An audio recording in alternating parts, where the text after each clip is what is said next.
Again, we thank you very much.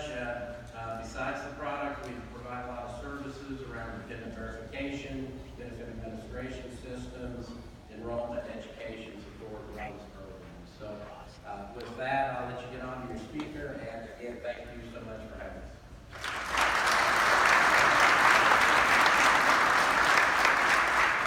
Thank you, Gary. Thank you once again to our friends at Colonial Life.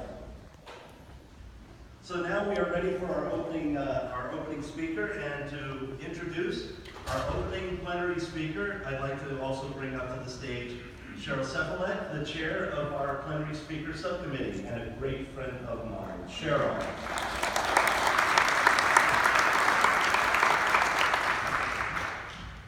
Thank you, Mark. Good morning, everyone. A little more. Good morning, everyone. Good morning. Now we're off and running. I am so pleased to be able to introduce our opening speaker this morning, Courtney Anderson. Courtney is an attorney. She has her M.B.A. and her MS. She is the workplace relationship expert, practicing the joyful art of business. And she's around the world. An author, humorist, speaker, and innovator, Courtney has advised various domestic and international entities on workplace relationship policy. Her clients have included Boeing, Cirque du Soleil, the United States House of Representatives, and Walmart. A recipient of the Global HR Excellence Award in Strategic Leadership, once named one of America's top women motivators. Anderson is a practicing attorney and professor at the University of Maryland University College. Again, I am so pleased to bring up Courtney for our opening keynote speaker. Courtney.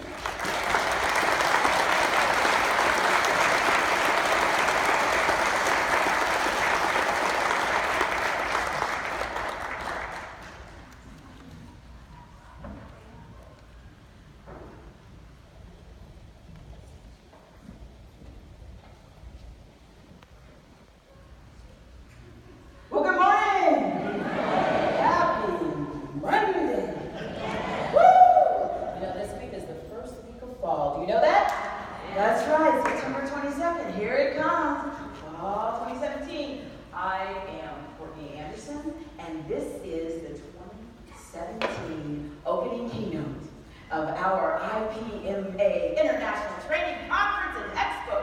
So if you're in the wrong room, I cannot tell you how ecstatic I am to be here. And I'm not kidding. When we hear the words human resources, it's just human resources. I wanted to wash. I just want you to feel the power of those words. Human resources. What do you feel? What do you feel when you hear those words?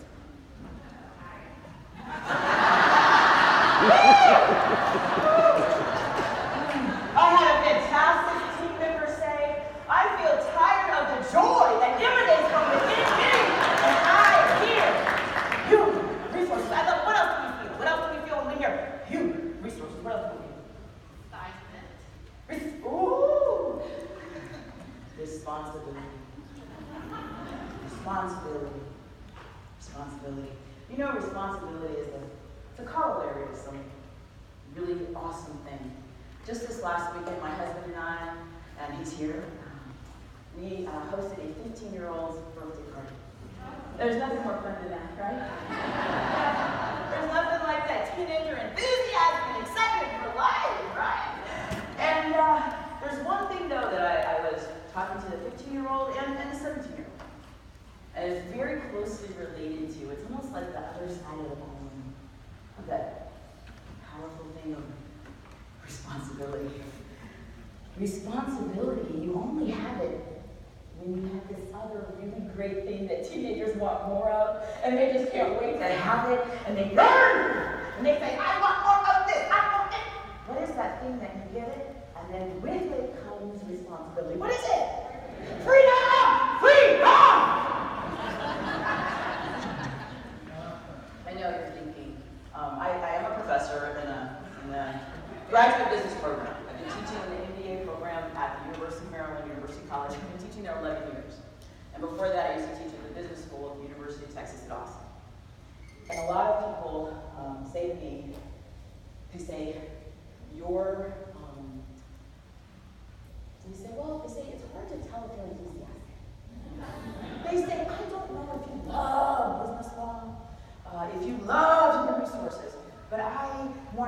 know I love it. Because responsibility only comes when I have freedom, right? Yay! So we talked about we're tired of that joy emanating. We talked about the fact that all that freedom, all of that freedom comes with responsibility. I mean, are you sort of electric with energy like I am right now? When you think about human resources, right? Okay. So not only am I here being able to share with you one of the most titillating, exciting, powerful, emotional concepts ever, human resources. And I just want to clarify because I don't know. Is there anyone in the room that is not in the human resources field or related to it? Okay, a couple of people. Okay. It's okay because you aspire to be. So I was only asking, not to single anyone out, because to be in a group, to be invited to speak and share knowledge with a group of people who not only share the enthusiasm and the passion I have for the concept of human resources, but they go the step further and dedicate themselves to it professionally.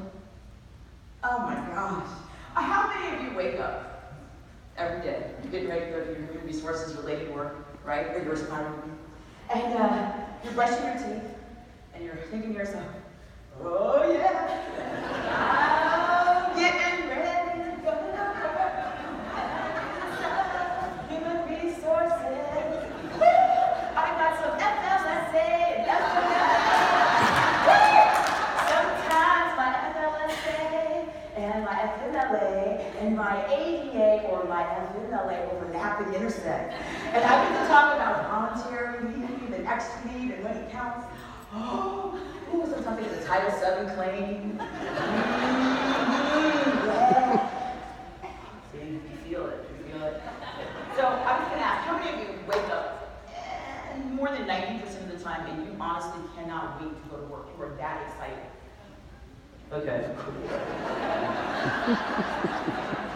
I hope you looked around the room and saw the people who raised their hands because those are the people that we're going to be talking about today.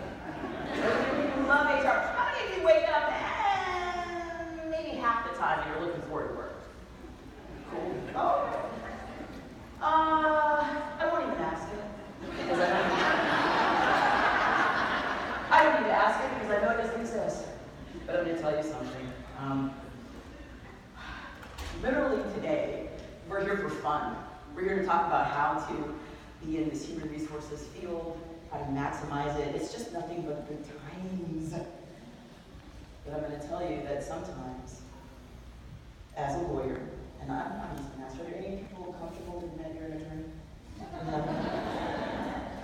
I know. I'll even tell you this, I'll just put all of it out there.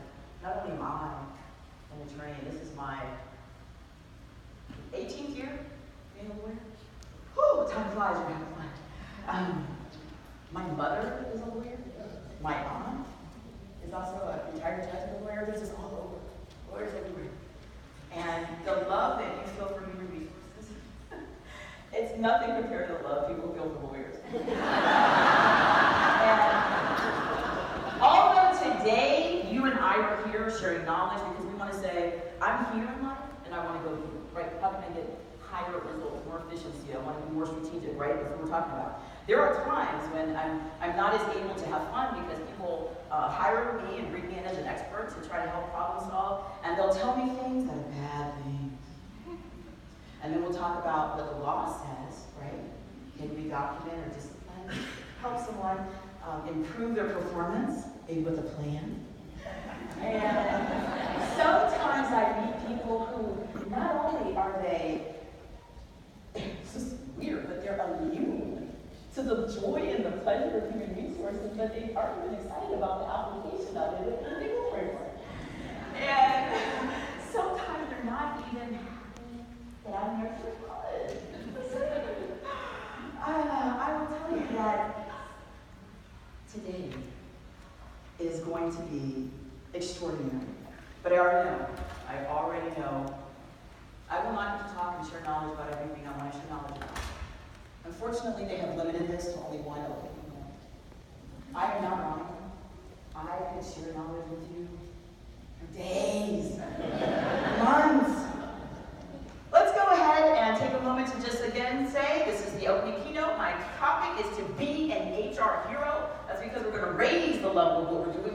Aspiring to Greatness. I'm Courtney Anderson. We have a wonderful sponsor there, Colonial Life. Thank you very much, Colonial Life. IPMA-HR has allowed me to be part of your group. And then I have 2 agencies that have also helped arrange for me to be here. And then I have my little business question from my little company. It says, what's holding you back from surpassing your goals? Let's go to the next slide and start getting into the good stuff. Even though you will be limited and restricted by time, you will not be able to share all the knowledge and wisdom. All right, how many of you feel? I don't know. Okay. Our topic, be an HR hero. This topic comes from a podcast, actually, that I've had for years. And I have a whole series on HR heroes. And I started this because I used to go and I used to travel about 300 days a year. And I would go to really interesting places. I've been to every part of America with the exception of Wyoming. I will get there. But I've been everywhere else. Alaska, Hawaii, every part of America.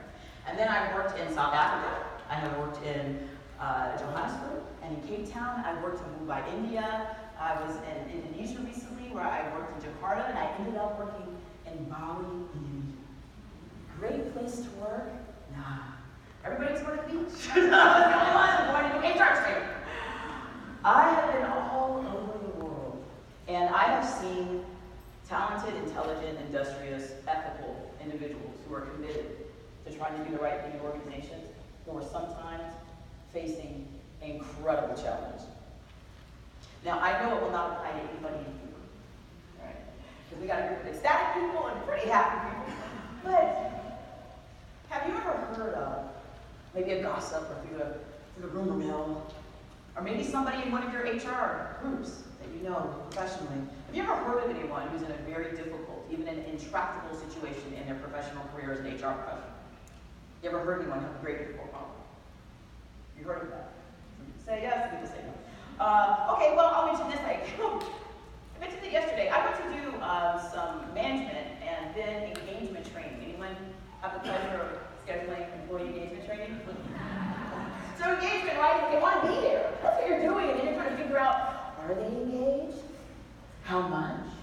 What can we do to move the needle, right? Because we want to have some employee retention, right? We want to have people that have good attitudes, engagement. I went to do engagement training for a city. So talking to the HR professional, the HR professional is going to be ready, letting me know about things that are important to me. Where's the restroom? What time are we doing it? Are there going to be snacks? Things like that. And then she said to me something along the lines of, you're going to do 2 sessions, right? We're going to bring all the managers and have them kind of do a supervisory high-level meeting. And then we're going to break it out and bring more of the non-supervisory staff, and then you'll kind of get to them from their perspective. Why do they maybe feel not as engaged as they should be? Sound reasonable? Yeah.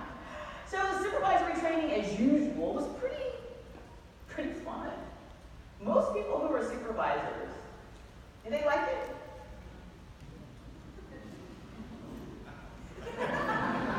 All right, let's do this. What does the data tell us? Do the majority of people, just across the spectrum of the workforce, does the majority of the spectrum want to be supervisors or leaders, or not want to be supervisors or leaders? The majority of people want to be supervisors and leaders. Okay. Let's rewind it just for 1 second. We're in a bubble in here because we are all intelligent, advanced, driven, motivated people who care about a substantive area. Okay? Have any of you worked a job outside of HR or outside of a professional job? Have any of you worked a minimum wage job or an entry-level job? Has anyone done that? Okay. I'm going to tell you something. My father's here today. It's a little nerve-wracking. Here he is. My father's a retired lieutenant colonel, military. I was born in Germany. I grew up moving all over the world, and he had a very specific worldview on how he wanted things done. Like the square away for me. Let's get it organized. And when I was 17, I finished high school, and my father is a very wise man, and he knew I wanted that special thing we talked about earlier that I now see other teenagers want. He knew I wanted it. I said, I want to sleep in and get up when I want to do it. Woo! I want to wear what I want to wear, right? Woo! And so what did my dad do when I was 17 and I finished high school? What did he do? He gave me a little bit of freedom! Freedom! Woo!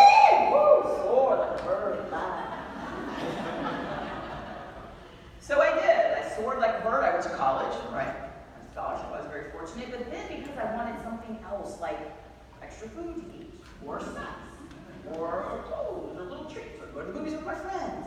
I needed money. So since I was 17, I had a high school education. Was I qualified for a management job? No. So I had the pleasure and the opportunity of working a lot of minimum wage jobs. I worked in food service. I was a pizza delivery driver, and I was so good. I was so good. I worked at all the leading companies. I worked at Mr. Gabby's. I worked at Papa John's. I worked at Domino's. I worked at Pizza Hut. Okay? And that might partially be because there was a time in my life when I was younger when I did not understand the joy and the ecstasy of human resources. Well, I'm being honest with you. I cannot grow, right? Unless I'm willing to admit it. And I did not understand that I needed to look at things larger than myself. So I still wanted to do what I wanted to do, and some of my fast food employers and HR directors, not at the HR director level, but the assistant managers, let me understand I was either going to do it the Pizza Hut way, or do it no way! So I'm very real. I was fired. I was fired for one chain I won't name because there used to be a rule you had to have a sign on your vehicle. You'd go and get a pizza or a snack or chicken wings to go deliver. You had to plug in, okay, and then put a illuminated sign on top of your vehicle so people would know, hey, that's the people bringing me my stuff from the pizza store. I was embarrassed. So I would drive out of the parking lot with the sign plugged in, and then I would pull over, unplug it, pull it into my nose, so I would go. So I was like normal, just driving around. I got in trouble, I got fired. I wanted freedom from the responsibility. I went out into the work world. I did not work a really great, awesome job that I was excited to do, and I also had some challenges with engagement. Sometimes they're roughly referred to as attitude. And so what happened was when I worked these jobs, I understood the majority of people, the data makes sense. The majority of people, not just in the public sector, but across the work spectrum, do not want to be managers and supervisors. And what's the main reason why they don't? Yeah! It's not that they hate money. It's not that they don't want a cool desk and maybe a better chair. It's because they do not want the responsibility.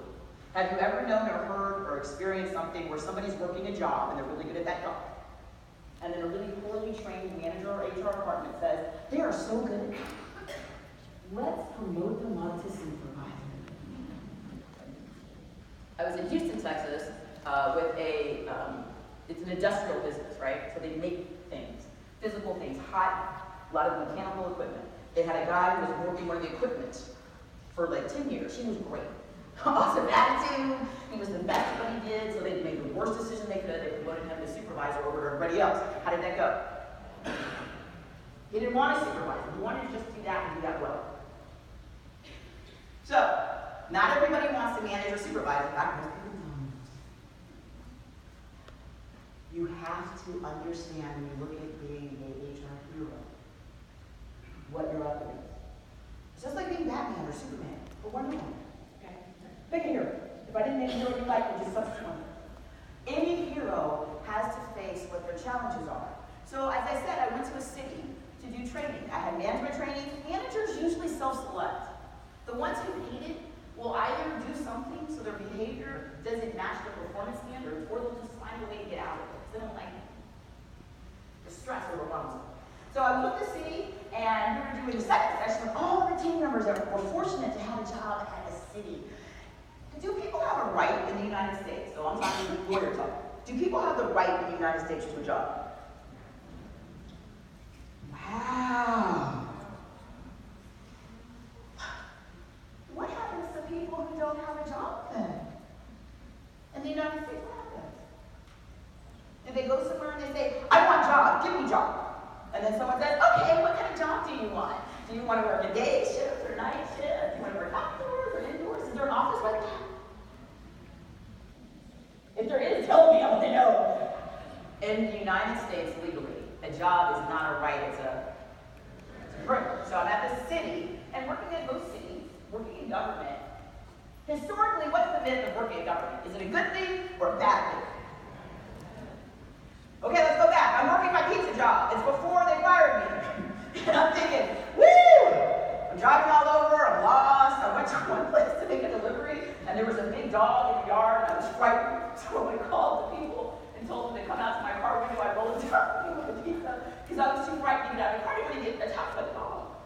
My manager thought that was a bad thing. Okay? So if I'm looking at being attacked by the dog from a pizza delivery job where I had no benefits, and I had an opportunity potentially to have a full-time job with a city or a government or a county or a state, which would look better. Yeah, the myths of government are that it's a good thing because it has something that in the American culture is not always easy to get. What is it? Benefits and stability. Stability. I'm going to do this. I feel comfortable. There's a lot of energy out there. People come up and do innovative things. There's new buzzwords. There's always some sort of new way to do something, right? An exciting new thing. It's new. It's novel. It's exciting. It's a new thing. You got to learn this. Okay, I hear you. But I'm going to share with you. My position is that stability is sexy. I said it. Stability is sexy. When I was a single young lady and I would go try to date someone, I went to date a man one time and we went to go, we met at a happy hour event and I got there and then he said to me, because it was like 40 cents beer, and he said to me, can I borrow 40 cents? That was not sexy. I said, you don't have a credit card or a debit card? You couldn't find 40 cents away? This is the best deal on a first date now. Stability is sexy. What I mean is the ability for someone to know what they'll be doing, to have a sense of I matter, to have a sense of this organization is providing me with something in exchange for my time and talent and labor. Stability is important. So there's a myth that government historically is a good employer. As I shared, my father worked for the government, he worked for the military, and he went to work for the state of Texas as an environmental agency, and then because he wasn't done yet, he went to work for the EPA, the federal government. He just retired a few months ago. My mother also, lifelong government worker. Also, my grandparents, teachers on both sides. I am the 5th generation college graduate on one side of my family and the 4th generation college graduate on the other side. And, well, I didn't. But due to some of the legal things that we talk about, right? Things like Title VII, these silly things. There weren't a lot of job opportunities for many of my family members in the past. They worked for the government. They were teachers, pretty much, for generations. So when we talk about stability, I say it's sexy. I say there's a lot of people who want a government job desperately. Has anyone ever put an application out for a position and received more inquiries and more applicants than you could possibly handle? Have you ever seen that? Yeah! People want this! When you look at the world outside of government, a lot of private sector in America, you don't even have guaranteed hours. I don't mean for the week. I mean literally you show up for that shift that day, and you don't know whether you're going to work 4 hours, or 8 hours, or 14 hours. It's up to the employer to tell you. You don't have a clue. So it's almost impossible to schedule things with your life, or medical appointments, or family, or anything else, because you don't know. Stability is sexy. So I'm at the city, I did this training with the managers, it's going well, yay! And then the HR director reminded me of something she told me about the second session with everybody else that I was working on engagement. She said on the phone, and she reminded me in person. I want to warn you. Now, of course, I hear that and I think, oh wow, maybe something really fun happens. Like to have piñatas at break, or I don't know, right? Like what's about to happen? Woo! But no, that wasn't fun. She said to me, he probably won't show up, but I'll just call him Chad. She said, we have a worker, a team member. He has very, very low engagement. I don't know how low because he actually refused to take the mandatory engagement survey. But he's someone who is a little bit of a challenge. And so I just want to warn you, in case he does come to the training, which is mandatory, but people probably won't come. If he does, then sometimes he can say really inappropriate things. There have been some incidents. But you know what we're doing is we're just waiting him out. He'll retire eventually. Although, he was eligible for his full retirement about 8 years ago. But you know what, anyway, Chad probably won't come, but in case he does, that direction, and so you'll be aware. Okay, now, this hurts, it does. And I'm a sensitive person. The pleasure that we derive from being HR professionals is not shared, and there are very rare instances. I mean, it's so rare, it's probably so minuscule you couldn't calculate it with a degree of certainty. But there are rare instances when someone is put in an HR position, they have a title, they are not an HR person. They are so far away from being qualified for HR. And that was one of those instances. Literally, I had a senior leader, if I can be senior leader of the city, telling me that the whole entire city staff was going to be held hostage by one person, who they're all frightened of. Who's had this? And I thought to myself, is Chad the problem, or was there something else that was the problem?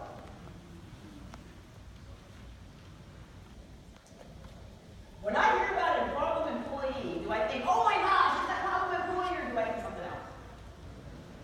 I think something else. Problem employee is to clarify. Chad had verbal incidents, he had cursed people, he threatened people, they were frightened of him. And he just refused to do things, like taking employee engagement survey, he refused to come to mandatory training, and they were so scared of him that even if he did show up, they were telling me to be frightened of him too. Wow. I will share with you that that's not going to happen. That's not going to happen. We have a few things that are important principles. We're talking about being an HR hero. I want to be excellent. The dictionary, my Oxford dictionary, says a hero is a person who is admired for their courage. Let's stop right there. Is it courageous to be frightened of a team member? Is it courageous to let one person intimidate, bully, destroy the culture of an organization? Is that courageous? No. And we know courage comes in different forms. Sometimes courage is being assertive and direct, right? Sometimes courage is just letting people know through your actions, this will not be tolerated. It was the antithesis of courage. She's not a hero. I also know that a hero is someone who has outstanding achievements. Now, we'd be here for probably 6 months if we went through everyone's achievements. This is an amazing group, right? And these are the people who love HR so much, they join IPMA, they come to San Antonio, they do extra things. I know there's no lack of achievements in here, and noble qualities. You think it's noble to be in government service? Yeah. I'll just mention it. Are there some philosophies and some people who, rightfully so, have the right to their opinion, who believe that there's no need for government? Yeah, totally. Absolutely. So when I talk about being an HR hero, it wouldn't apply here, but there are some organizations or some clients I can go to and talk about being an HR hero, and people would engage with me. They would say, hero, this job is paperwork, this job is nothing but problems and headaches. Hero, I hide in my office. I will tell you, in the private sector, I used to do seminars for people who were just sort of thrust into HR jobs. Believe it or not, there are organizations where they look around, especially if they start a small business, they're looking around and they'll think, you know what, we have a couple of team members, I guess we need some policies about what time people are supposed to come, what they should do when they get here, things of that nature. And so they think, hey, I guess we need some sort of paperwork or something. And now what they'll think is they'll say, yeah, we got the software, we went to a website, but we still need somebody else, right? Like applications, the paperwork, and laws and stuff. And they literally just take anybody. Like somebody who was like an admin person, somebody who has no background in anything, and say, now you're the HR person. Or they'll be the HR person and the safety person. And they'll just sort of say, go to a training, look on a website, good luck. I'm not kidding. And they are totally lost. I would argue it is noble to serve. I would argue it's noble to serve for the good, the public good. I would argue by the dictionary definition, someone who is committed and is out there every day like you are is an HR hero. I have my little podcast, that next definition comes from my podcast of the HR Hero series, right? And it says that my podcast is that series that shows like, employee with a lot of complaints. Is that a problem or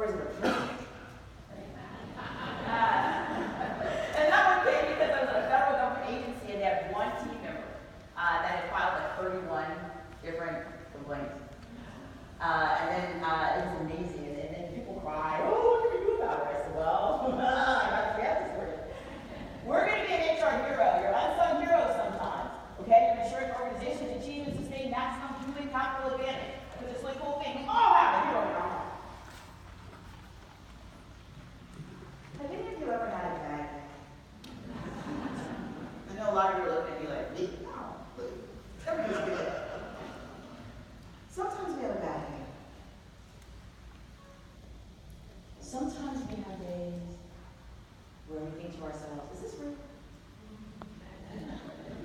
Or am I being pranked? I think that's not. You were pranking me. You told me this.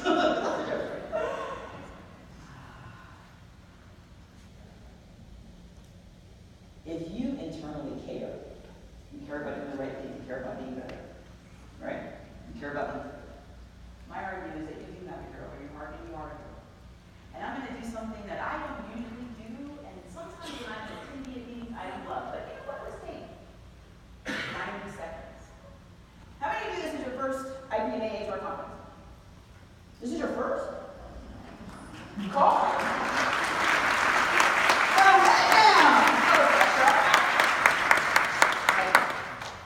And only if you're comfortable, this is probably not even going to work. I was going to say, only if you're comfortable.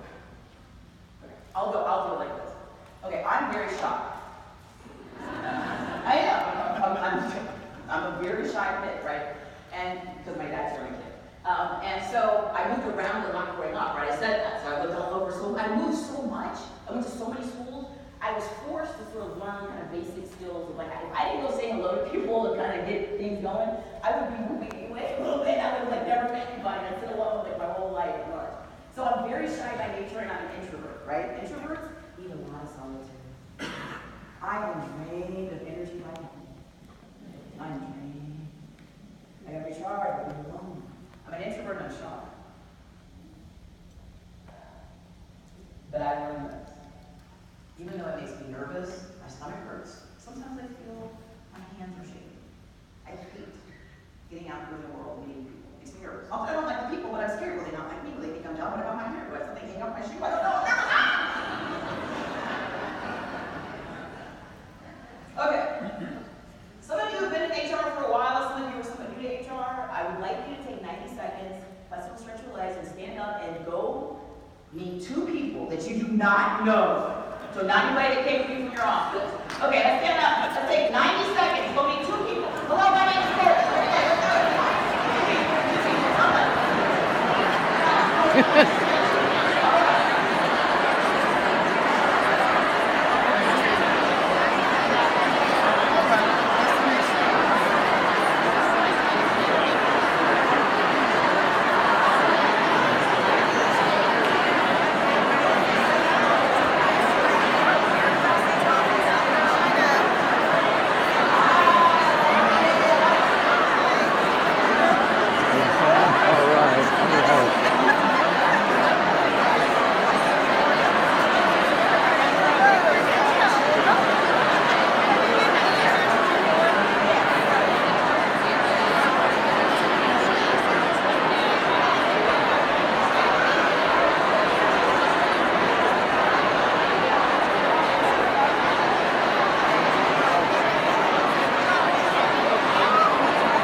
her tail down. See how it's lumped up at the side or back? Maybe not. Oh.